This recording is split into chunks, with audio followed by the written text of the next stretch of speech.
কি হলো মিস্টার? 1 ঘন্টা হয়ে গেছে, এখনো পর্যন্ত না টাকা এসেছে না কেউ আপনাকে সাহায্য করতে রাজি। তার উপর ওই বৃদ্ধ লোকটা দোকান থেকে পালানোর চেষ্টা করছিল। ভালো হয়েছে গার্ডরা দেখে ফেলেছে। দেখুন মিস্টার, এখন 2টো বাজে। যদি বিকেল 5টার মধ্যে এই অ্যান্টিক মূর্তির টাকা না দেন তাহলে আমি পুলিশ ডাকবো আর এই বৃদ্ধ লোকটাকে গ্রেপ্তার করাবো। আমি কি বললাম বুঝেছেন? হ্যাঁ, শুধু 2 মিনিট দিন। ঠিক আছে, আমরা কিছু একটা ব্যবস্থা করব। পাপাজি, এরা টাকা না দিলে আমাদের ছাড়বে না। কিন্তু আমি জেলে যেতে চাই না। কিছু করো, আমার জায়গায় তুমিই জেলে চলে যাও। যাই হোক, আমার পরিবার তো 3 বছর ধরে তোমাকে খাওয়াচ্ছে, এতটুকু তো করতে পারো। ড্যাডি, আমি জেলে যেতাম, কিন্তু এরা খুব কড়া, এভাবে ছাড়বে না। ম্যানেজার যেভাবে আমাকে হুমকি দিয়ে গেল দেখোনি? তাহলে ওদের টাকা দিয়ে দাও। আমাকে 30 লাখ দিতে হবে, আমার পকেটে 30 পয়সাও নেই। আমি রোজগার করি না, খরচের জন্য আপনি আমাকে টাকা দেয়। আমার না চাকরি আছে না টাকা, কিভাবে দেব? তাহলে আপনিকে ফোন করো। করেছি, পুরো কথা শোনার আগেই ফোন কেটে দিয়েছে। তুমি একেবারেই অকেজো জামাই, পুরোপুরি অকেজো। আমার মেয়েকে নিজের কথা বোঝাতেও পারো না। ফোন করো ওকে, আমি কথা বলবো।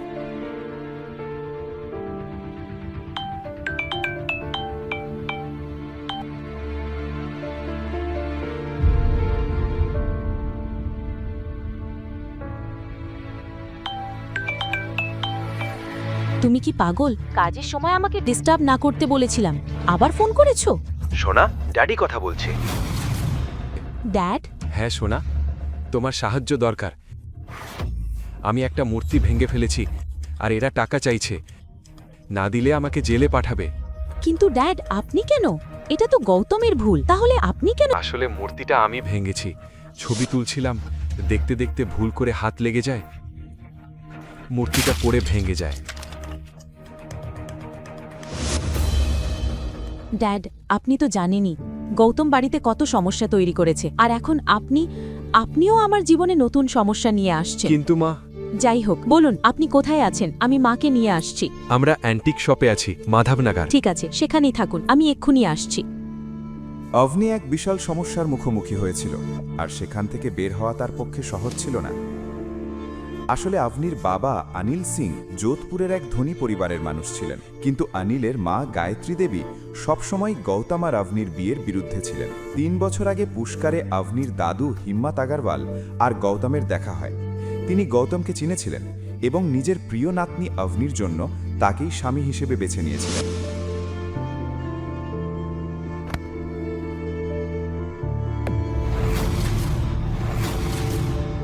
অভনি তার দাদুকে খুব ভালোবাসত এবং তার কোনো কথাই অগ্রাহ্য করতে পারত না। কিন্তু বিয়ের কিছুদিন পরই হিম্মত আগরওয়াল মারা যান। তার সঙ্গে সঙ্গেই হারিয়ে যায় সেই গোপন কথা, কেন তিনি গৌতমকে অভনির জন্য বেছে নিয়েছিলেন, কিভাবে তিনি গৌতমকে চিনেছিলেন, তার মৃত্যুর পর কে দেখবে পরিবার আর সম্পত্তির দেখাশোনা। তার স্ত্রী এবং অভনির ঠাকুমা গায়ত্রী দেবী নিজেই সব দায়িত্ব নিজের হাতে তুলে নেন। তিনি নিজের পরিবারের সম্মান আর মর্যাদা নিয়ে খুবই সচেতন ছিলেন। নিজেকে সামলানোর পাশাপাশি গৌতমের নামকে নিজের পরিবারের ওপর একটা দাগ হিসেবে তিনি একেবারেই সহ্য করতে পারতেন না। তাই হিম্মতজি চলে যাওয়ার পর তিনি অনিল আর তার পরিবারকে আগরওয়াল ম্যানশন থেকে আলাদা করে দেন। আবানি আজও এটা ভুলতে পারেননি। দিন রাত একটাই চিন্তা, কিভাবে নিজের পরিবারের অবস্থার উন্নতি করবে। আজ আবারও সে সমস্যার মুখে পড়েছিলেন। পরের মুহূর্তেই সে নিজের মা গীতার সঙ্গে ছিল, আর দুজনে মাধবনগরের উদ্দেশ্যে রওনা দেন। ড্যাড, আপনি ঠিক আছেন তো? এসব কিভাবে হলো? এত দামি দোকানে আপনারা কি করছিলেন? আসলে আমরা এখান দিয়ে যাচ্ছিলাম, ড্যাডিজি সব দেখতে চেয়েছিলেন, তাই ভেতরে ঢুকি। এবং তারপর সবসময়ের মতোই তুমি এইটুকুও ঠিকমতো করতে পারলে না, তাহলে তুমি নিজেই ব্যাপারটা সামলালে না কেন? কিন্তু মা, আমি কি করতাম? আমি তো ড্যাডিজিকে সাবধান করেছিলাম, কিন্তু তিনি বললেন আর তুমি মেনে নিলে? কবে থেকে তুমি এত বাধ্য ছেলে হয়ে গেলে? মা, এসব কথা পরে হবে, এখন আমাদের ভাবতে হবে সবচেয়ে জরুরি বিষয়টা। এই 30 লাখ কোথা থেকে আসবে? আমি খুব রেগে যাচ্ছি। আমার শ্বশুর আমাদের জন্য কোনো সম্পত্তি রেখে যাননি, আর এখন এই অভিশাপ আমাদের ঘাড়ে চাপিয়ে দিয়েছেন। মা প্লিজ। কি মা? আমি কি আমার বাড়ি আর গাড়ি বিক্রি করে রাস্তায় নেমে যাব? আর এমনিতেও এত টাকা তো পাওয়া যাবে না। সবাই সমস্যার সমাধান খুঁজতে শুরু করলো। সময় দ্রুত ফুরিয়ে যাচ্ছিল। অন্যদিকে ম্যানেজার অনিলের উপর নজর রাখছিল। সে টাকা পাওয়ার আশা ছেড়ে দিয়ে কমিশনারকে খবর দেয়। আর 3 ঘন্টা শেষ হবার অপেক্ষা করতে থাকে। ড্যাড, আমি কি গ্র্যান্ডমার কাছে সাহায্য চাইব? আমি ধীরে ধীরে ওনার টাকা ফেরত দিয়ে দেব। কিন্তু আভনি, গ্র্যান্ডমা তোমাকে সাহায্য করবেন না, কারণটা তুমি জানো। কিন্তু মম, একবার কথা বললে ক্ষতি কি? আমি ওনাকে ফোন করব। অবনী সঙ্গে সঙ্গে তার ঠাকুমা গায়ত্রী দেবীকে ফোন করল, কিন্তু তার মনে ভয় ছিল গায়ত্রী দেবী ফোন ধরবেন কিনা। গ্র্যান্ডমা, আমি... আরে, তোমার নম্বর আমার কাছে আছে। কি চাই? গায়ত্রী দেবী মন দিয়ে অভনির কথা শোনেন। হ্যাঁ, ঠিক আছে, আমি টাকা দেব, কিন্তু তার বদলে তোমাকে একটা শর্ত মানতে হবে। শর্ত? কি ধরনের শর্ত? আমাদের পরিবার খুব শিগগিরই যোধপুরের সবচেয়ে বড় কোম্পানি চ্যারিয়েট গ্রুপের সঙ্গে কাজ করতে চলেছে।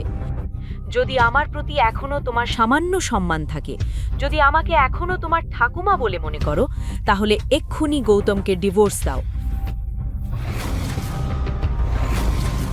আর চ্যারিয়েট গ্রুপের চেয়ারম্যানের ছেলে কবিরকে বিয়ে করো। ঠাকুমা, আপনি এমন কথা কিভাবে বলতে পারেন? এবার তো গৌতমের কোনো দোষই নেই। দেখো, আমি কিছুই জানতে চাই না। তুমি যদি আমার শর্তে রাজি হও, তবেই আমি সাহায্য করব। ঠাকুমা, ড্যাড তো আপনারই ছেলে, আপনি ওনার সঙ্গে এটা কিভাবে করতে পারেন? আর আজ অনিল যে সমস্যায় পড়েছে সেটা তোমার কারণেই। তাই তুমি যদি আমার শর্তে রাজি হও, আমি টাকা দিতে প্রস্তুত। ঠাকুমা, অভনি এখন আর কোনো পথ দেখতে পাচ্ছিল না।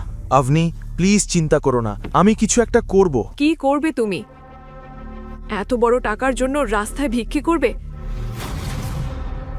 আপনি আমার কথা শোনো, আজই এই মানুষটাকে ডিভোর্স দাও।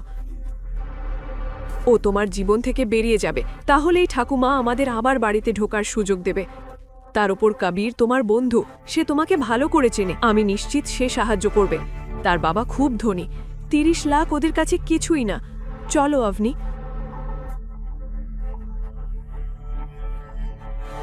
কিন্তু কবির সম্পর্কে এমন একটা সত্য অভনি খুব ভালো করেই জানত।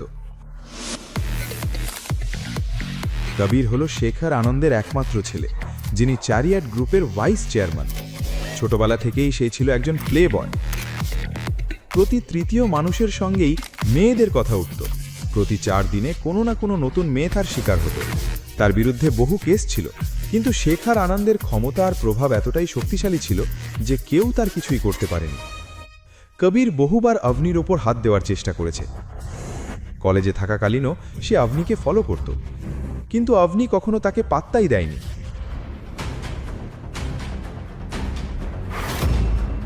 অন্যদিকে এতক্ষণ শান্ত থাকা গৌতম কবিরের নাম শুনেই রেগে উঠল, কিন্তু সেই মুহূর্তে কেউ তার কথা শুনতে রাজি ছিল না।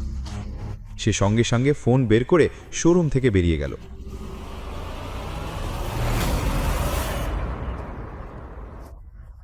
মোবাইলে একটা নম্বর ডায়াল করল। কল লাগতেই রিংটোন শোনা গেল আর তার হার্টবিট দ্রুত বাড়তে লাগল। হ্যাঁ, বলছি। হ্যালো মুন্সিজি, কেমন আছেন? সেই সময় সে যার সঙ্গে কথা বলছিল তিনি আর কেউ নন, মুন্সি ছিলেন কমল স্বরূপ, যিনি রঞ্জহরের রাজ পরিবারের সদস্য।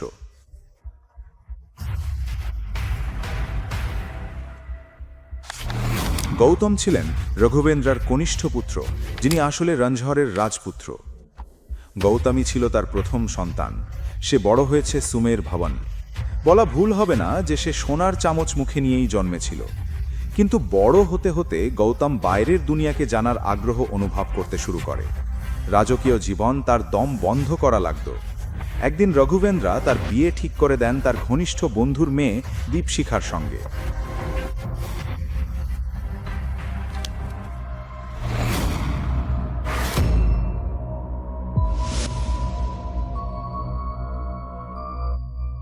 যদিও দীপশিখা ছিল গৌতমের শৈশবের বন্ধু, সে তাকে ভালোবাসত না।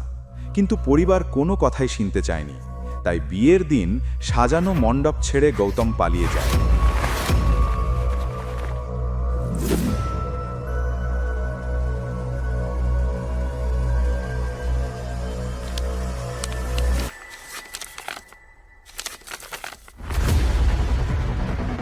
আজ সুমের ম্যানশনে আবার ঠিক সেভাবেই মণ্ডপ সাজানো হয়েছে। আমরা খুব মিস করি হুকুম। আপনি চলে যাওয়ার পর প্রাসাদটা একেবারে ফাঁকা আর নীরব হয়ে গেছে। মুন্সিজি, আমি খুব বড় বিপদে আছি, আমার সাহায্য দরকার। আমরা খুব ভালো করেই জানি আপনি কি সমস্যায় আছেন। এই মুন্সি জানে আপনি এই মুহূর্তে কোথায় আছেন, কোন পরিবারের বাড়িতে আপনি জামাই হিসাবে থাকছেন তাও জানা আছে। আপনার শাশুড়ি, শ্বশুর, এমনকি আপনার স্ত্রী সম্পর্কেও রিপোর্ট আমাদের কাছে আছে। গত 4 বছর ধরে গৌতম তার পরিবার আর ইন্দোর শহর থেকে পালিয়ে বেড়াচ্ছিল, কিন্তু তার বাবা তার প্রতিটি পদক্ষেপের ওপর নজর রেখেছিলেন। ঠিক আছে, আমার জরুরি ভিত্তিতে 30 লাখ দরকার, যত তাড়াতাড়ি সম্ভব। আপনি এটা কি করছেন? আপনি একজন প্রিন্স হয়েও অন্যের বাড়িতে ঘরের কাজ করছেন, অন্যের নোংরা বাসন পরিষ্কার করছেন। সামার ভাবন তো। মুন্সিজি, আমি এসব নিয়ে কথা বলতে চাই না। আমি শুধু এটা জানতে চাই আপনি আমাকে সাহায্য করবেন না করবেন না। মাই লর্ড, আমরা আপনাকে 30 লাখ দেব, কিন্তু বড় হুকুমেরও একটা শর্ত আছে। কি শর্ত? আপনাকে দীপশিখাকে বিয়ে করতে হবে। মুন্সিজি, আমি তো ইতিমধ্যেই বিবাহিত, আমি কিভাবে দীপশিখাকে বিয়ে করব? এটা অসম্ভব। বড় হুকুম আপনার এই বিয়েকে আসল বিয়ে বলে মানেন না। আপনি সামার ভবন ছেড়ে যাওয়ার পর তার বিরুদ্ধে অনেক প্রশ্ন উঠেছিল। এই মুন্সি নিজের মালিকের আদেশ অমান্য করতে পারে না। এই টাকার বদলে আপনাকে আপনার স্ত্রীকে ডিভোর্স দিয়ে দীপশিখাকে বিয়ে করতে হবে।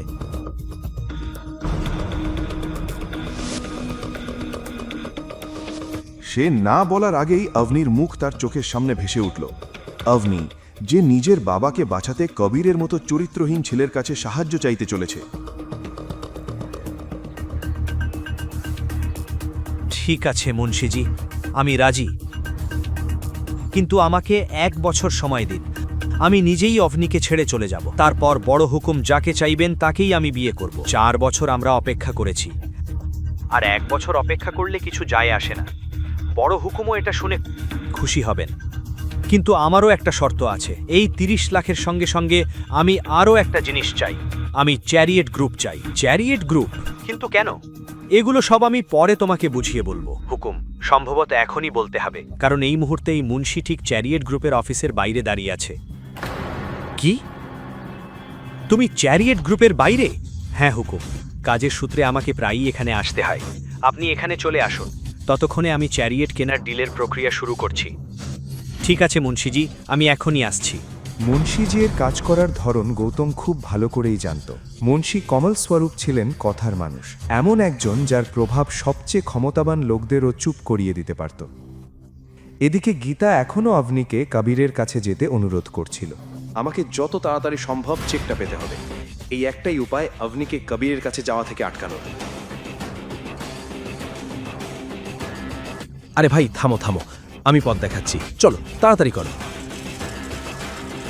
মুন্সিজি গৌতমকে দেখা মাত্রই তার চোখে জল চলে এলো। ভাই থামো থামো থামো থামো।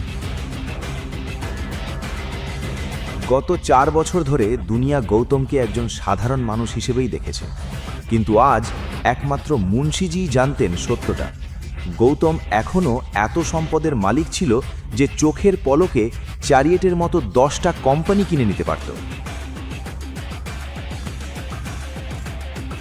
মুন্সিজি, কোম্পানি কেনার সব ফর্মালিটি শেষ। আপনার ফোন পাওয়ার সঙ্গে সঙ্গেই সব ফর্মালিটি শেষ করেছি। এখন শুধু আপনার সই দরকার।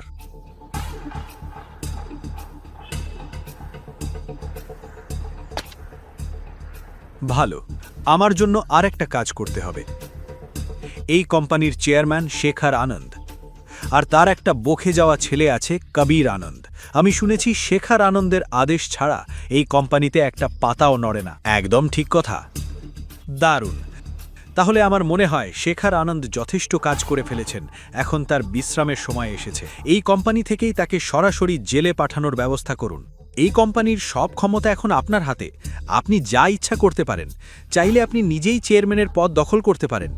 না মুন্সিজি, আমি চেয়ারম্যানের পদ চাই না। বলুন তো এই কোম্পানির ভাইস চেয়ারম্যানকে? অভিনব গুপ্তা। তাহলে অভিনব গুপ্তাকে ফোন করে জানিয়ে দিন আজ থেকেই তিনি এই কোম্পানির নতুন চেয়ারম্যান। মুন্সি কমল স্বরূপের পথ আটকানোর সাহস কারও ছিল না। গৌতমের চোখে একটা আলাদা দৃঢ়তা স্পষ্টভাবে দেখা যাচ্ছিল।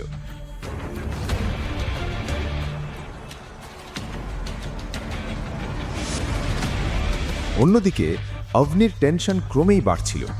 কবিরের কাছে সাহায্য চাওয়া ছাড়া তার আর কোনো উপায় ছিল না। অফিসে ফিরে গৌতম আর মুন্সিজিকে ভেতরে ঢুকতে দেখেই এক ৩২ বছরের মহিলা তাদের কেবিনের বাইরে আটকে দিল। তোমরা দুজন ভেতরে ঢুকলে কিভাবে, তাও আবার কাউকে না জানিয়েই? এই মহিলা ছিল কামিনী, শেখর আনন্দের পার্সোনাল সেক্রেটারি, যিনি মুন্সিজির আসল পরিচয় জানতেন। আমি এই কোম্পানির চেয়ারম্যান মিস্টার গুপ্তার সঙ্গে দেখা করতে এসেছি। মিস্টার অভিনব গুপ্তা এই কোম্পানির ভাইস চেয়ারম্যান, আর তিনি অ্যাপয়েন্টমেন্ট ছাড়া আপনাদের মতো সেলসম্যানদের সঙ্গে দেখা করেন না। এখনই বেরিয়ে যান, না হলে সিকিউরিটি ডাকবো। সিকিউরিটি। ঠিক তখনই গৌতমের ফোন বেজে উঠল। অভনি ফোন করছিল, কিন্তু সে ফোন ধরার আগেই লো ব্যাটারির কারণে মোবাইলটা বন্ধ হয়ে গেল। তুমি কি জানো তুমি কার সঙ্গে কথা বলছো? ইনি মুন্সিজি, দেরি হয়ে যাচ্ছে, প্লিজ মিস্টার গুপ্তাকে কল করুন। হ্যালো। অভিনব গুপ্ত মুন্সিজিকে খুব ভালো করেই চিনতেন। তিনি সঙ্গে সঙ্গে সব কাজ ফেলে কেবিন থেকে দৌড়ে বেরিয়ে এলেন। দেখুন, আমি আপনাদের শেষবারের মতো সতর্ক করছি। মিস শালিনী, অতিথিদের সঙ্গে এভাবে কথা বলা হয়? Sorry sir. চুপ! তুমি কি জানো এই অসভ্যতার জন্য তোমাকে এই কোম্পানি থেকে বরখাস্ত করা যেতে পারে? অফিসে এই প্রথমবার শালিনীকে এভাবে অপমানিত হতে হলো। সে সঙ্গে সঙ্গে ফোনের সব কথা শেখর আনন্দকে জানিয়ে দিল। এদিকে গৌতম মুন্সিজির সঙ্গে অফিসের ফর্মালিটি শেষ করতে ব্যস্ত ছিল। হঠাৎ তার চোখ ঘড়ির দিকে পড়ল। সময় তখন ঠিক 4টে। এখন তার হাতে মাত্র 2 ঘন্টা। ডকুমেন্টে সই করে অফিস থেকে বেরোতে গিয়েই সে বাইরে একজন লোককে দাঁড়িয়ে থাকতে দেখল, যার চোখে আগুন জ্বলছিল। এখানে ঠিক কি চলছে? আর অভিনব, তুমি কিভাবে নিজেকে চেয়ারম্যান বলতে শুরু করলে আর শালিনীকে চাকরি থেকে বের করে দিলে? তোমার এত সাহস কোথা থেকে এলো? কথা বলো। এই ক্ষমতা আমি মিস্টার অভিনবকে দিয়েছি। আজ থেকে তিনি এই কোম্পানির চেয়ারম্যান। বুঝলাম, কিন্তু আমি জানতে চাই আপনি কে, আর জোর করে এই কোম্পানিকে ঢুকলেন কিভাবে? মুন্সি কমল স্বরূপ। নামটা শোনা মাত্রই শেখর আনন্দের পায়ের নিচের মাটি সরে গেল।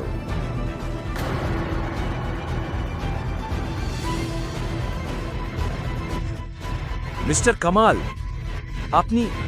আপনি আগে বলেননি, আপনি আগে জানালে।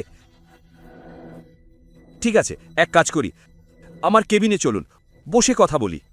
মিস্টার আনন্দ, কথা বলার সময় পেরিয়ে গেছে। এই কোম্পানির আড়ালে আপনি কি ধরনের বেআইনি ব্যবসা চালাচ্ছেন আমরা খুব ভালো করেই জানি। এই বলে গৌতম তার হাতে একটা চিঠি তুলে দিল, যেখানে স্পষ্ট লেখা ছিল এই কোম্পানির নতুন মালিক এখন গৌতম।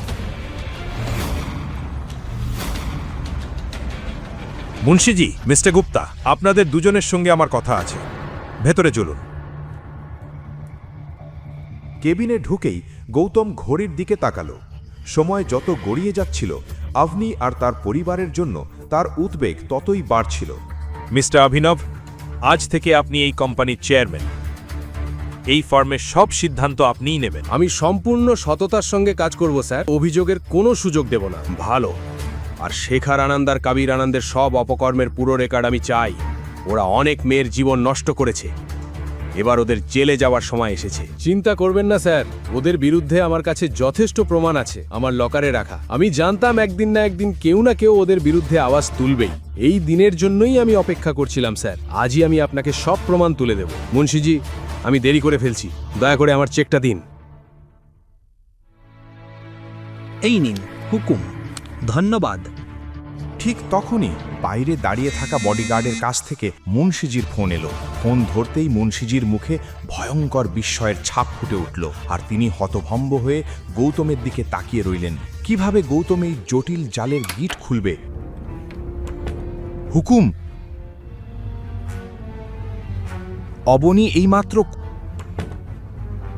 কবির আনন্দের ঘরে ঢুকেছে।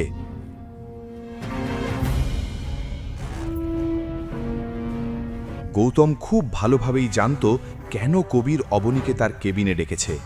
কবির তার কেবিনে একটি নির্দিষ্ট ওষুধ রাখত, যেটা সে প্রতিটি মেয়ের ওপর ব্যবহার করত তাদের শোষণ করার জন্য। অফিসের অনেকেই এই সত্য জানত, কিন্তু কবির ও শেখরের বিরুদ্ধে মুখ খুলতে সবাই ভয় পেত। আজ কবির নতুন মালিক গৌতমের রাগের শিকার হতে চলেছে।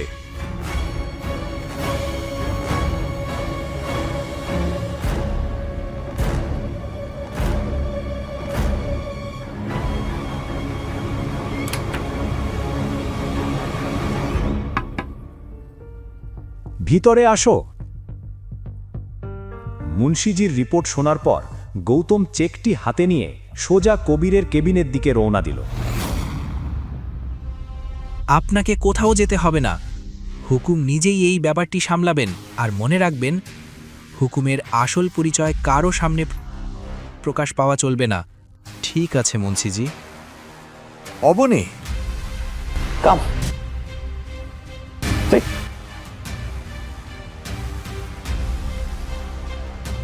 ও, তো শেষ পর্যন্ত তোমাকে আসতেই হলো। কবিরের কেবিনে ঢুকেই অবনী পুরো পরিস্থিতিটা তাকে বুঝিয়ে বলল। মিনওয়াইল গৌতমের চোখে অস্থিরতা আরও বাড়তে লাগল। অবনে, এত বড় একটা ঘটনা ঘটে গেছে আর তুমি এখন আমাকে জানাচ্ছ? এত দেরি না করে আগেই বলা উচিত ছিল। নাও, এটা নাও। না কবির, আমি মদ খাই না। এটা কি কথা? এত দূর থেকে এসেছো, অন্তত একটা ড্রিঙ্ক তো খেতেই হবে। না কবির, আমাকে শুধু টাকাটা নিয়ে যত তাড়াতাড়ি সম্ভব দোকানে পৌঁছতে হবে। ও ঠিক, তোমার বাবা নিশ্চয়ই তোমার জন্য অপেক্ষা করছেন, তাই না? আমি এক্ষুনি তোমাকে চেকটা দিচ্ছি।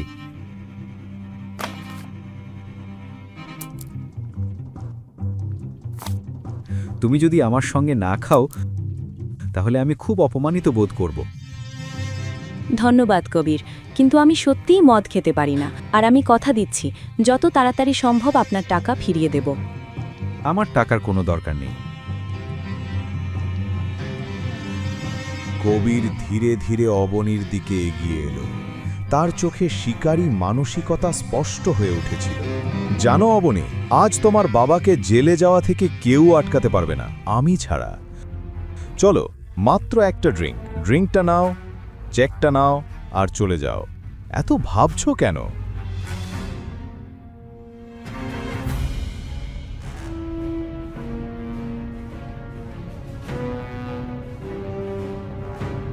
কবির, আমি যদি এই ড্রিঙ্কটা শেষ করি তাহলে আপনি আমাকে চেকটা দেবেন, তাই তো? অবশ্যই, টাকা এমন বড় কোনো ব্যাপার নয়। মনে মনে সে ইতিমধ্যেই অবনের সঙ্গে রাত কাটানোর পরিকল্পনা করে ফেলেছিল। অবনের সামনে আর কোনো উপায় ছিল না, কিন্তু গ্লাসটা ঠোঁটে ছোঁয়ার আগেই দরজায় এক বজ্র নিনাদ শব্দ শোনা গেল। অবনীর হাতে ড্রিঙ্কটা দেখে গৌতম রাগে কবিরের দিকে তাকালো। তুমি কে? তুমি ভেতরে ঢুকলে কিভাবে? গৌতম, গৌতম, তুমি এখানে কি করছো? আমি যদি ঠিক এখন এখানে না আসতাম, আমি জানি না সে তোমার সাথে কি করত। গৌতম, তুমি এমনটা ভাবতে পারলে কিভাবে? আমি এখানে কবিরের কাছে সাহায্য চাইতে এসেছিলাম। তুমি জানো না এই মানুষটা কতটা জঘন্য। হ্যালো, তোমার জন্য এতটুকুই যথেষ্ট। তুমি কি জানো তুমি কার সাথে কথা বলছো? কবির, উনি আমার স্বামী। ও, তাহলে এই সেই ঘর জামাই।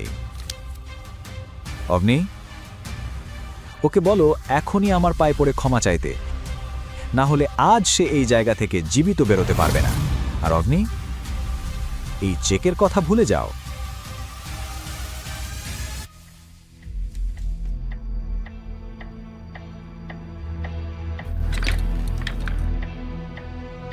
জানো, 3 বছর আগে একজন লোক তোমার মতোই আমার কেবিনে ঢোকার চেষ্টা করেছিল। আজ পর্যন্ত তার পরিবার তার লাশ খুঁজছে।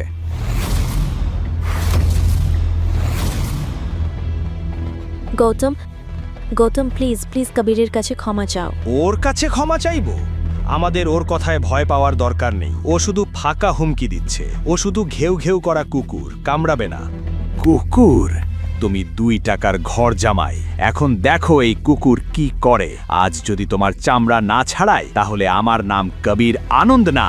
গৌতম, হ্যালো ইন্সপেক্টর শিবা, আমি কবির আনন্দ বলছি। এক্ষুনি লোকেশনে আসুন, আমাকে কাউকে সায়স্তা করতে হবে। আর অভনি, এই চেকের কথা ভুলে যাও, আজও জেলে যাবে। কবির, কবির, আমি গৌতমের হয়ে তোমার কাছে ক্ষমা চাইছি, প্লিজ। না অভনি, আজ তাকে জেলে যাওয়া থেকে কেউ আটকাতে পারবে না, আর তারপর তুমি শুধু আমার হবে। গৌতম, তুমি কি করছো? তুমি জানো না ওকে? তুমি শেষ। এই থাপ্পড় তোমার অনেক দাম পড়বে।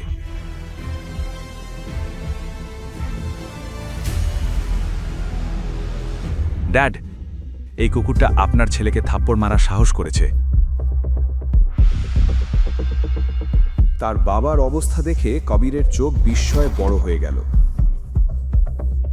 সে কিছু বোঝার আগেই কনস্টেবলরা তাকে ধরে হাতকড়া পরিয়ে মাটিতে হাঁটু গেড়ে বসিয়ে দিল। ইন্সপেক্টর, আপনার কি মাথা খারাপ হয়ে গেছে? মিস্টার কবির আনন্দ, আমি আপনাকে এবং আপনার বাবাকে মানুষকে লুট করা, প্রতারণা করা এবং অনেক মেয়ের জীবন নষ্ট করার অভিযোগে গ্রেফতার করছি। ড্যাড, উনি কি বলছেন? শেখর আনন্দের শুকিয়ে যাওয়া, হেরে যাওয়া মুখটাই সব বলে দিচ্ছিল। অভনি এখনো বুঝতে পারছিল না। ইন্সপেক্টর স্যার, ও আমার স্ত্রীকে এটা জোর করে খাওয়ানোর চেষ্টা করেছিল। এতে ড্রাগ মেশানো ছিল। প্লিজ এটা চেক করুন।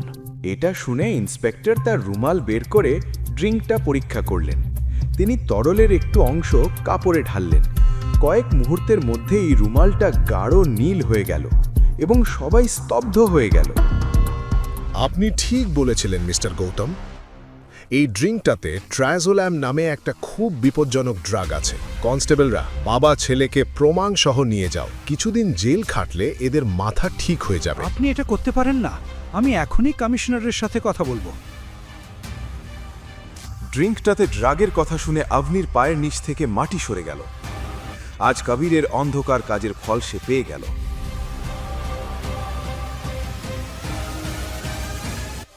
অভনি, গৌতমের এখন অনেক কিছু বলার ছিল, কিন্তু সে এখনো নিজের আসল পরিচয় প্রকাশ করতে চাইছিল না। আর চিন্তা করা দরকার নেই, যারা তাদের কাজের শাস্তি পেয়েছে। গৌতম তার পকেট থেকে ৩০ লক্ষ টাকার একটি চেক বের করে আভনিকে দিল।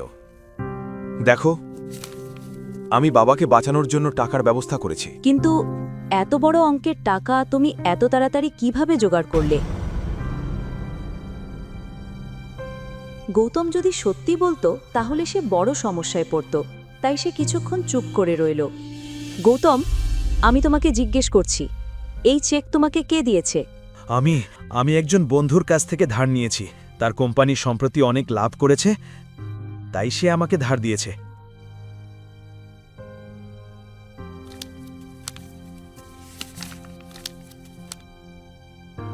অবনি অবাক হয়ে চেকটার দিকে তাকিয়েছিল।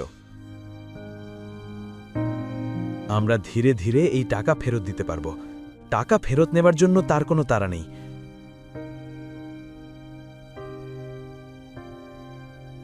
অবনি, আমাদের কাছে মাত্র ৪০ মিনিট আছে। আমাদের শোরুমে যেতে হবে। অন্যরা নিশ্চয়ই আমাদের জন্য অপেক্ষা করছে। এদিকে অনিল আর গীতা শোরুমের এক কোণে বসেছিল। দুইজন শক্তপোক্ত গার্ড তাদের ঘিরে রেখেছিল। সবাই ম্যানেজারের নির্দেশের অপেক্ষায় ছিল।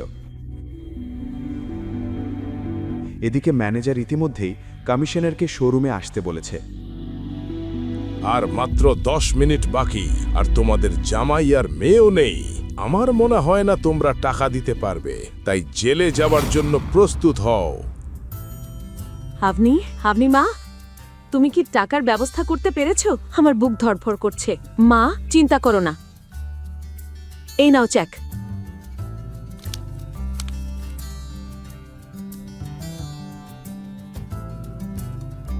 দেখলে, আমি বলেছিলাম কবির অবশ্যই আমাদের সাহায্য করবে।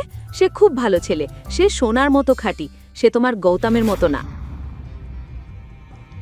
গৌতম, এই চেকটা দেখছো? এটা তোমার অবস্থার অনেক উপরে। কবির আমার মেয়ের বন্ধু। আজই তোমার আর আমার মেয়ের ডিভোর্স হওয়া উচিত। এখন আমি আমার মেয়ের জীবন তোমার মতো অকর্মা মানুষের সাথে দেখতে পারি না। আমার মেয়েকে নিয়ে আমার অনেক স্বপ্ন ছিল, আর এখন তোমার মতো ভূত পেয়েছি। মা, তুমি যা ভাবছো তা না। আসলে চুপ করে থাকো, তুমি ভালো মন্দ বোঝা বন্ধ করে দিয়েছো। এই লোকটা তোমার আঁচলে বাঁধা, তুমি ওকে ছেড়ে দাও না কেন? কবিরের নাম শুনে আপনি সেই ড্রিঙ্কটার ঘটনাটা মনে করল।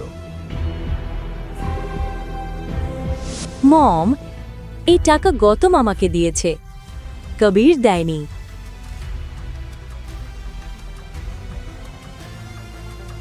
আচ্ছা, তাহলে তার কোন বন্ধু এসে এই ভিখারিকে এত টাকা দিল? যাও, এক্ষুনি ফোন করো, তোমার বন্ধুকে এক্ষুনি ফোন করো। গৌতম ভয়ে চারপাশে তাকাতে লাগল। এদিকে গীতা চিন্তিত চোখে তার দিকে তাকিয়েছিল। গৌতম কি টাকার সত্যিটা বলতে পারবে? কবির কি গৌতমের ওপর প্রতিশোধ নেবে?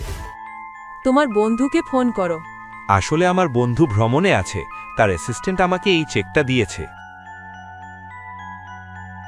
তোমরা বাড়ি গিয়ে পারিবারিক নাটক করো, আমাকে চেকটা দাও। হ্যাঁ, এই নিন চেক।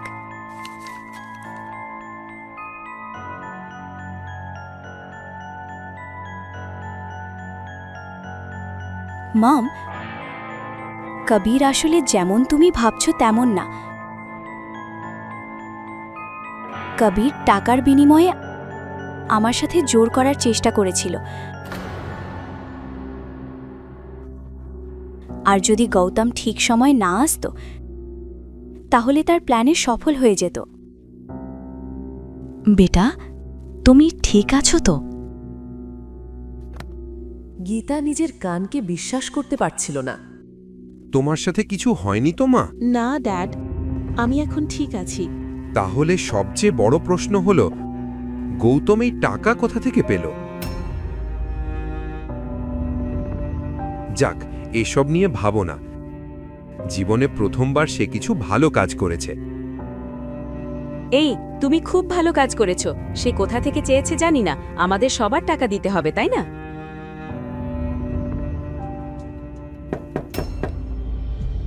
মা, আমরা বাড়ি গিয়ে এসব নিয়ে কথা বলবো। ফিনিটার আমাদের দেখছে। সন্ধ্যা হয়ে গিয়েছিল এবং গীতা গৌতমকে খোটা দেওয়ার কোনো সুযোগ ছাড়তে চাইছিল না।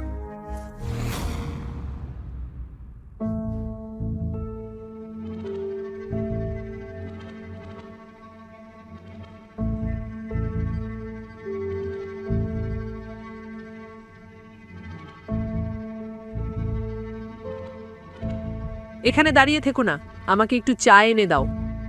হ্যাঁ মম। আর শোনো, চায়ে কম দুধ আর এলাচ দেবে। তোমার পূর্বপুরুষরা আমাদের কোনো ধন সম্পদ দিয়ে যায়নি, বুঝেছো? হ্যাঁ মম।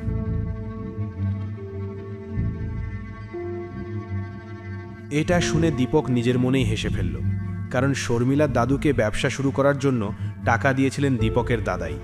একসময় সদাশিবমের পূর্বপুরুষরা রাজ পরিবারের চাকর ছিলেন, ঠিক যেমন চিদাম্বরম ছিলেন। দাঁত বের করে হাসছো কেন? আমি জানি দুধের শরটা সব নিজেই খেয়ে নেবে। চা যদি ভালো না হয় তাহলে সেটা কাপের মধ্যে থাকবে না, তোমার গায়ে পড়বে, বুঝেছো? ঠিক আছে। ধন্যবাদ শর্মি, তুমি যে টাকা দিয়েছো তার জন্য। কিন্তু এই টাকাটা দিয়ে কি হবে? এই গৌতম যেখান থেকে এনেছে সেখানেই ফিরিয়ে দিতে হবে। আপাতত শুধু আমাদের গলার ফাঁসটা একটু ঢিলা হয়েছে।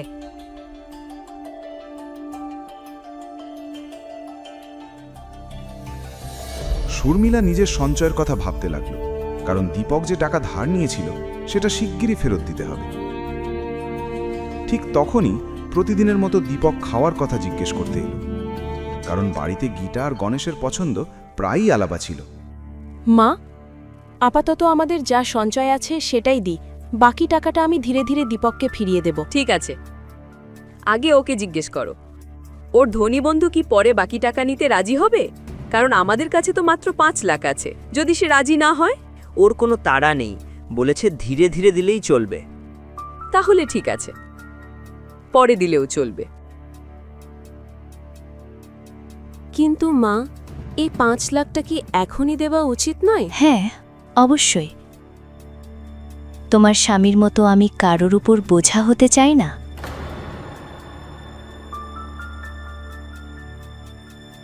ঠিক ঠিক আছে দীপক, টাকা ফেরত দেওয়ার সময় আমার পক্ষ থেকে তোমার বন্ধুকে ধন্যবাদ জানিও। আমাদের জন্য সে অনেক বড় উপকার করেছে।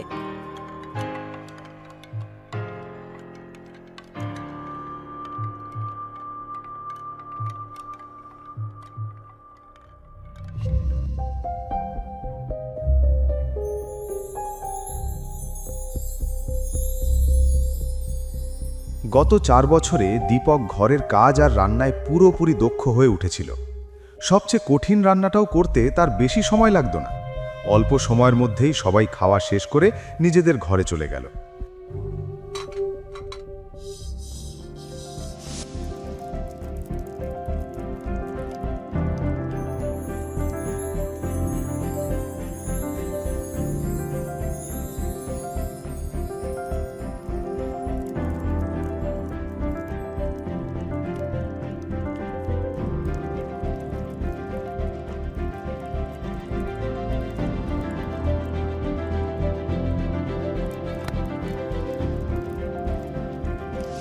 কিন্তু দীপকের কাজ তখনও শেষ হয়নি।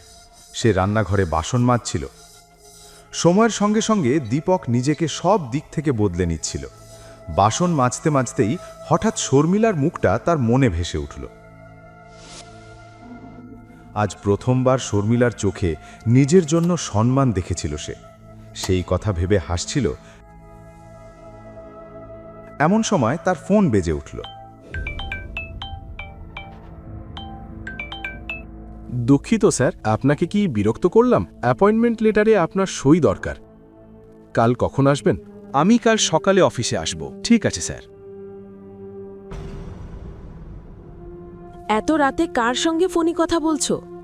ওটা ক্রেডিট কার্ডের লোকজন সবসময় ফোন করে বিরক্ত করে। আমিও বিরক্ত হয়ে যাচ্ছি।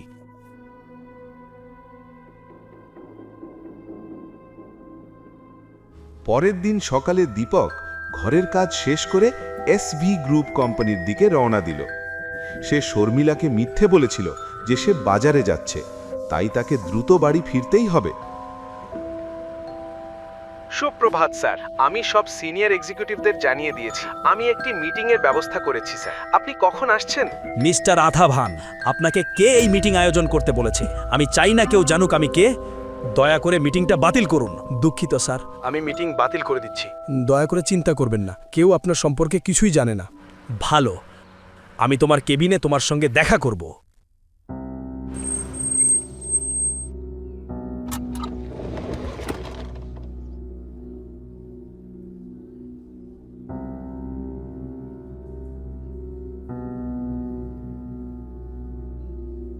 ওহ দুলাভাই, আপনি এখানে পথ হারিয়ে ফেলেছেন নাকি? কারণ এই কোম্পানিতে লুজারদের জন্য কোনো জায়গা নেই। তার সামনে দাঁড়িয়ে থাকা মহিলাটি আর কেউ নয়, শর্মিলার কাজিন কার্তিকা। ছোটবেলা থেকেই নানা কারণে কার্তিকা শর্মিলাকে পছন্দ করত না। শর্মিলা ছোট থেকেই বুদ্ধিমান ছিল এবং দেখতে খুব সুন্দর ছিল। শর্মিলার জীবনে দীপকের মতো একজন অকর্মণ্য স্বামী এসেছে, এতে কার্তিকাই সবচেয়ে বেশি খুশি ছিল। 1 মিনিট। কয়েকদিনের মধ্যেই কার্তিকার বিয়ে ঠিক হতে চলেছিল শহরের সবচেয়ে ধনী ব্যক্তি কেসবানের একমাত্র ছেলে সিদ্ধার্থের সঙ্গে। কেসবানও এসভি গ্রুপসের সঙ্গে ব্যবসা করত। এসভি গ্রুপসের কারণেই চেন্নাইয়ে তার প্রভাব ও সম্মান ছিল ব্যাপক। এই প্রভাব ও মর্যাদা দেখেই গায়ত্রী দেবী তার নাতনি কার্তিকার বিয়ে সিদ্ধার্থের সঙ্গে ঠিক করেছিলেন। কার্তিকার কটূক্তি নীরবে শুনে যাচ্ছিল দীপক, যেমনটা সে সবসময় করে। ঠিক আছে, ছেড়ে দাও। এমনিতেই তুমি কি বলবে? আমাদের মতো লোকেদের সামনে দাঁড়ানোর মতো স্ট্যাটাসও তো তোমার নেই। যাই হোক, আমরা শেখর আঙ্কেলকে আমাদের বিয়ের কার্ড দিতে এসেছি। চাইলে তুমি বিয়েতে আসতে পারো।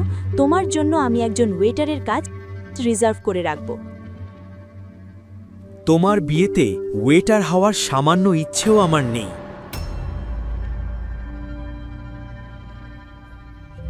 গৌতমের সাদামাটা পোশাক দেখে সিদ্ধার্থ মনে মনে হেসে উঠল।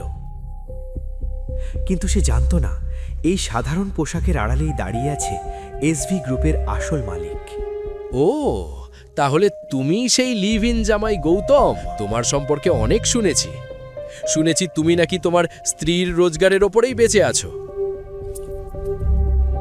আজ অবশেষে তোমাকে দেখা হলো। আর তোমার জ্ঞাতার্থে জানিয়ে রাখি, এই বিল্ডিংয়ে তোমার মতো লুজারদের কোনো জায়গা নেই। তাই তুমি... আসলে আমি এখানে একটা চাকরি চাইতে এসেছি। চাকরি? সিরিয়াসলি? এখানে ঝাঁট দেওয়া বা মেঝে মোছার কোনো ভ্যাকেন্সি নেই?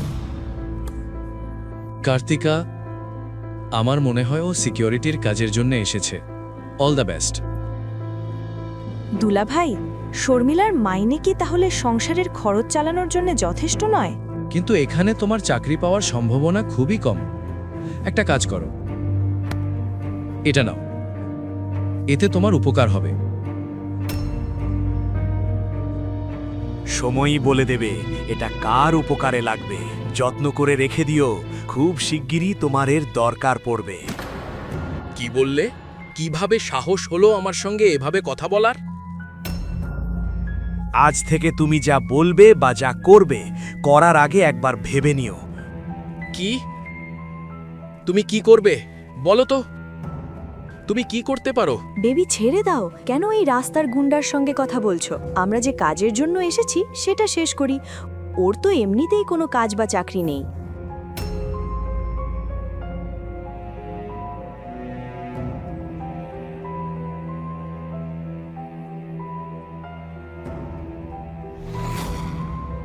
কার্তিক আর সিদ্ধার্থ গিয়ে চেয়ারম্যানের কেবিনের কাছে দাঁড়ালো, কিন্তু দীপকের কথাগুলো তখনও সিদ্ধার্থের মাথার মধ্যে ঘুরছিল। ছেড়ে দাও বেবি, তুমি এখনো কি ওই লিভিন জামাইটার কথা ভাবছো? ও ভুল লোকের সঙ্গে পাঙ্গা নিয়েছে। অন্যদিকে দীপক সোজা আথাবানের কেবিনে চলে গেল। দয়া করে আসুন স্যার। অনেক ধন্যবাদ আথাবান। একটা কথা বলো তো, তুমি কি এই কেশবন আর তার ছেলে সিদ্ধার্থকে চেনো? জি স্যার, আমি তাদের চিনি। মিস্টার কেশবন বহু বছর ধরে আমাদের কোম্পানির সঙ্গে ব্যবসা করছেন। ঠিক আছে, আজ থেকে এসভি গ্রুপ আর কেশবনের কোম্পানির সঙ্গে কোনো কাজ করবে না। ওদের সঙ্গে যেসব ডিল সাইন হওয়ার কথা ছিল সব বাতিল করে দাও। আর ওদের জানিয়ে দিও, আমরা এমন লোকেদের সঙ্গে ব্যবসা করি না যারা অন্যদের সম্মান করতে জানে না। কারণ আমরা স্ট্যাটাস দেখে ব্যবসা করি না, চরিত্র দেখে করি।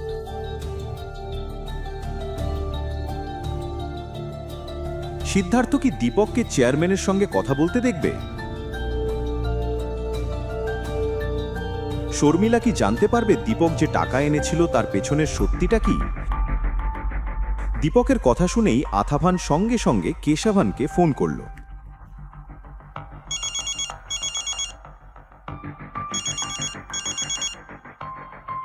হ্যালো হ্যালো মিস্টার কেশবন, আমি আথাবান বলছি, এসভি গ্রুপসের নতুন চেয়ারম্যান। হ্যাঁ হ্যাঁ হ্যাঁ, মিস্টার আথাবান বলুন। আপনার জন্য আমার কাছে কিছু খারাপ খবর আছে। আজ থেকে এসভি গ্রুপস আপনার সঙ্গে কোনো ব্যবসা করবে না। আমাদের মধ্যে সই হওয়া সব ডিল এই মুহূর্তে বাতিল করা হচ্ছে। কাগজপত্র আপনার অফিসে পৌঁছে যাবে। আর আরেকটা কথা, ভালো করে শুনুন, এসভি গ্রুপস ঝাঁট দেওয়া আর মেঝে মোছা লোকেদের সঙ্গে কাজ করে না। অন্যদিকে সিদ্ধার্থ আর সানায়া চেয়ারম্যানের সঙ্গে দেখা করার অপেক্ষায় ছিল। ভেতরে ঢুকে তারা বুঝতে পারল এসভি গ্রুপসের নতুন চেয়ারম্যান আসলে আতাভান। যদিও সিদ্ধার্থ অবাক হয়েছিল, তবু সে আতাভানের সঙ্গে দেখা করে কথা বলতে চাইল। আর কতক্ষণ অপেক্ষা করতে হবে? চেয়ারম্যান স্যারকে ডাকুন। আমার নাম সিদ্ধার্থ, তিনি আমাকে খুব ভালো করেই চেনেন। জি স্যার। জি স্যার। আথাবানের সঙ্গে কথা বলার পর রিসেপশনিস্ট সিকিউরিটিকে ডাকল। হ্যালো সিকিউরিটি, দ্রুত চেয়ারম্যান স্যারের কেবিনে চলে আসুন। চেয়ারম্যান কথাটা শুনে বন্দুক হাতে সিকিউরিটি গার্ড দৌড়ে এলো। সিদ্ধার্থ আর সানায়া কিছু বোঝার আগেই সশস্ত্র প্রহরী তাদের সামনে দাঁড়িয়ে গেল। হ্যালো, তোমরা পাগল নাকি? এসব কি করছো? দুঃখিত মিস্টার সিদ্ধার্থ, কিন্তু এসভি গ্রুপস আপনার কোম্পানির সঙ্গে সব ডিল বাতিল করে দিয়েছে। আর চেয়ারম্যান স্যার বলেছেন আমরা ঝাঁট দেওয়া আর মেঝে মোছা লোকেদের সঙ্গে কাজ করি না। এসব কি প্রলাপ বকছো? আসলে আমি এখানে একটা চাকরি চাইতে এসেছিলাম। চাকরি? সিরিয়াসলি? এখানে ঝাড় দেওয়া বা মেজে মোছার কোনো ভ্যাকেন্সি নেই? আজ যদি এসভি গ্রুপ তাদের সব চুক্তি বাতিল করে দেয় তাহলে ওরা রাতারাতি রাস্তায় এসে দাঁড়াবে। এত হঠাৎ করে এমন সিদ্ধান্ত কিভাবে নেওয়া হলো? সে কোথায়? আমাকে ওকে দেখতেই হবে। সিকিউরিটি, এই দুজনকে তাড়াতাড়ি বাইরে বের করে দিন। গার্ড সিদ্ধার্থের হাত মুচড়ে তাকে বসিয়ে দিল। যন্ত্রণায় সিদ্ধার্থ দাঁড়িয়ে রইল। ছেড়ে দাও। এটা দেখে সানায়া তাকে বাঁচাতে ছুটে এলো। প্লিজ প্লিজ প্লিজ প্লিজ এটা করবেন না, আমরা চলে যাচ্ছি। সানায়ার চোখে জল দেখে গার্ড সঙ্গে সঙ্গে সিদ্ধার্থের হাত ছেড়ে দিল। ঠিক তখনই তার ফোন এলো রঘুবীর পণ্ডিতের কাছ থেকে। সিদ্ধার্থ, তুমি কি পাগল হয়ে গেছো? এসভি গ্রুপসে গিয়ে তুমি কি করেছো? ওরা আমাদের সব ডিল বাতিল করে দিয়েছে। তুমি সেখানে বিয়ের কার্ড দিতে গিয়েছিলে না এই ঝামেলা তৈরি করতে? বাবা, আমি কিছুই করিনি। আমি শুধু আমার বন্ধু সানায়ার সঙ্গে কার্ড দিতে গিয়েছিলাম। তার উপর আমরা চেয়ারম্যানের সঙ্গেও দেখা করতে পারিনি। কিন্তু চুপ করো। তুমি কি জানো তোমার এই বোকামির দাম আমাকে কতটা চুকোতে হচ্ছে? আমরা একেবারে রাস্তায় এসে দাঁড়াতে পারি। এক্ষুনি ওখান থেকে বেরিয়ে আসো।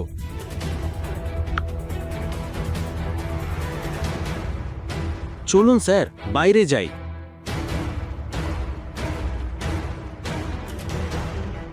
গাড়িতে বসতেই হঠাৎ গৌতমের সঙ্গে হওয়া তার তর্কের কথা তার মাথায় ঘুরতে লাগলো।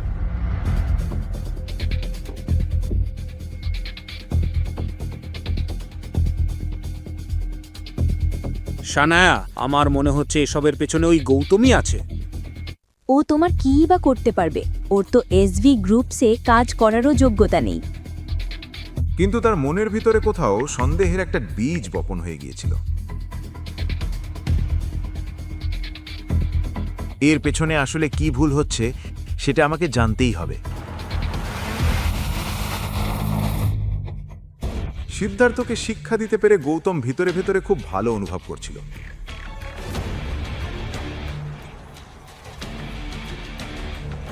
পরক্ষণেই সে সব কাগজপত্রে সই করে বাড়ির দিকে রওনা দিল।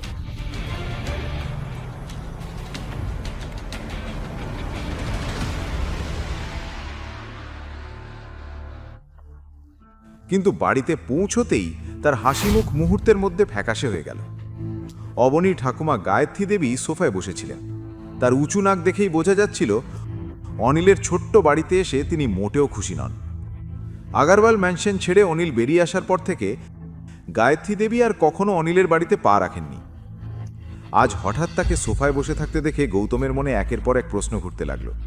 পরক্ষণেই সে এগিয়ে দিয়ে গায়ত্রী দেবীর পায়ে হাত দিতে গেল। গৌতমকে দেখেই গায়ত্রী দেবী মুখ ফিরিয়ে নিলেন, কারণ গৌতমকে তিনি একদমই পছন্দ করতেন না। ঘরের মধ্যে এক অস্বস্তিকর নীরবতা নেমে এলো।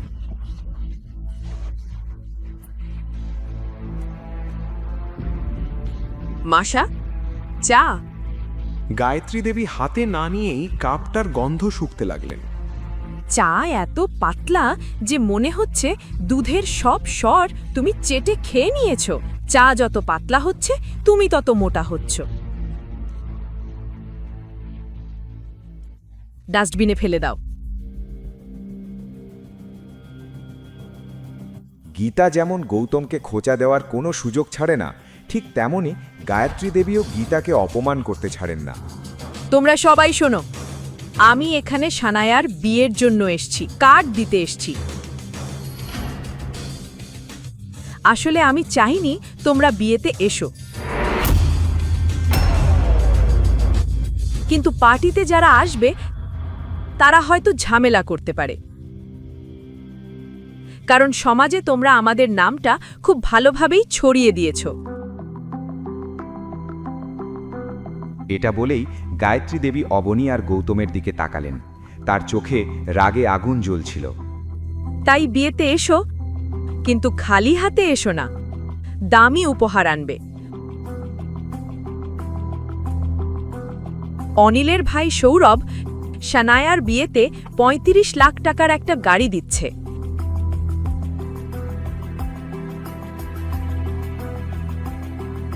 এত দামি গাড়ি তোমরা দিতে পারবে না,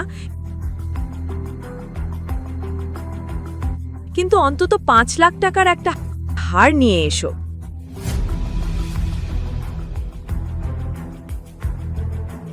এটা শুনে অবনী হতবাক হয়ে গেল, কারণ সে পরিবারের সব সঞ্চয় গৌতমের বন্ধুকে দিয়ে দিয়েছিল। না দিদিমা, 5 লাখ টাকা খুব বেশি। আমরা এত দামি উপহার আনতে পারবো না। হ্যাঁ মশাই, দেখুন পরিবারের কোনো সঞ্চয়ই নেই। আর এত দামি উপহার? কিডনি বিক্রি করো, না হয় বাড়ি বিক্রি করো, আমি কিছু জানি না, কিন্তু উপহারের দাম অন্তত 5 লাখ হতেই হবে। গায়ত্রী দেবীর রাগী কণ্ঠ শুনে সবাই একে অপরের দিকে তাকাতে লাগলো। কথা শেষ করে গায়ত্রী দেবী রাগে ঘর ছেড়ে বেরিয়ে গেলেন।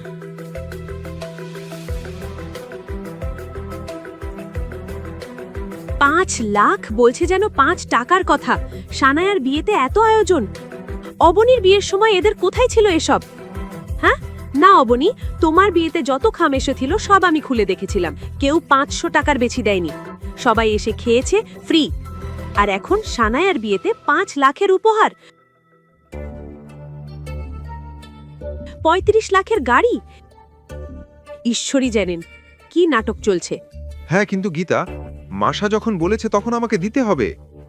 কি দিতে হবে? তুমি কি ঠিক আছো নাকি বুদ্ধিটা বালিশের নিচে রেখে এসেছো?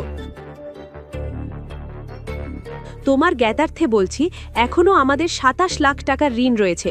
এত দামি উপহার কোথা থেকে আনবে? মাসা কতটা রেগে আছে দেখোনি? একটা কাজ করা যায়, আমরা এই বাড়িটা বন্ধক রাখি, ওই টাকার মধ্যেই হারটাও হয়ে যাবে, আর বাকি টাকা গৌতমের বন্ধুকে দিয়ে দেব। আপনি কি বলছেন? সানায়ার বিয়েতে দামি উপহার দেওয়ার জন্য আপনি বাড়ি বন্ধক রাখবেন? হ্যাঁ, ঠাকুমার মিথ্যে অহংকারের জন্য। আর আমরা থাকবো কোথায়? রাস্তায়। এটা বলেই গীতা রাগের চোখে অনিল আর গৌতমের দিকে তাকালেন।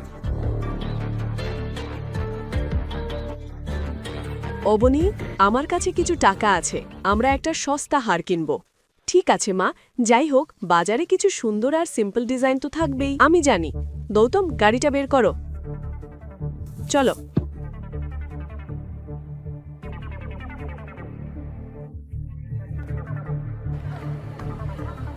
অল্প সময়ের মধ্যেই সবাই যোধপুরের ওল্ড মার্কেটের দিকে রওনা দিল।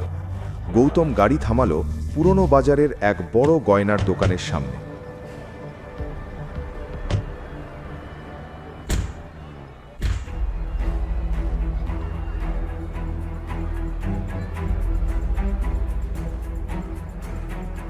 এটি যোধপুরের একটি খুব নামকরা জুয়েলারি শপ ছিল। অবনী নিজের বাজেটের কথা মনে করল, যেটা প্রায় কিছুই নয় বললেই চলে। তবু কিছুক্ষণ ভেবে সবাই দোকানের ভিতরে ঢুকল।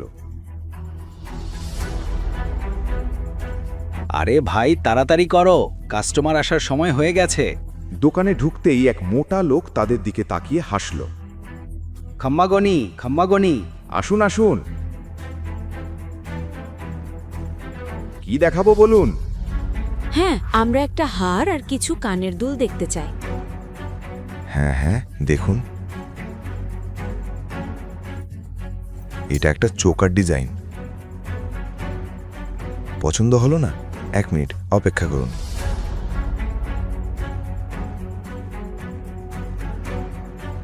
প্রতিটা হার দেখার আগেই অবনী তার দাম আন্দাজ করে নিচ্ছিল। সব হারই অবনীর বাজেটের বাইরে ছিল। গৌতমও সেটা বুঝতে পারছিল। এত কিছু দেখার পরেও অবনী এখনো কিছু পছন্দ করতে পারেনি।